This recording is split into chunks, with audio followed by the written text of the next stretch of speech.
চলতি আইপিএলে গ্রুপ পর্বে নিজেদের শেষ ম্যাচ খেলতে নেমেছে দিল্লি ক্যাপিটালস।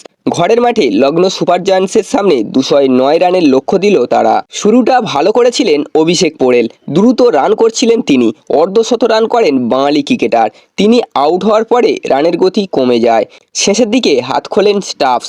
এই দুই ব্যাটারের অর্ধশত রানে প্রথমে ব্যাট করে 208 রান করে দিল্লি। অর্থাৎ লখনৌ সুপার জায়ান্টসকে জিততে হলে 209 রান করতে হবে। রান তাড়া করতে নেমে শুরু থেকেই নিয়মিত ব্যবধানে উইকেট হারাতে থাকে Lucknow. Quinton de Kock, KL Rahul, Marcus Stoinis, Deepak Hooda, Krunal Pandya, Ayush Badoni কেউই রান পাননি। একটা সময় 71 রানের মধ্যে 5টা উইকেট পড়ে গিয়েছিল এলএসজির। নিকোলাস পুরানের দুরন্ত ব্যাটিংয়ে ম্যাচে ফেরে লখনৌ। 27 বলে 61 রানের ইনিংস খেলেন পুরান আউট হতেই ফের লাগাতার উইকেট পড়ে এলএসজির। 134 রানে 7 উইকেট হারিয়ে বসে লখনৌ। একটা সময় মনে হচ্ছিল লখনৌয়ের পরাজয় শুধুমাত্র সময়ের অপেক্ষা।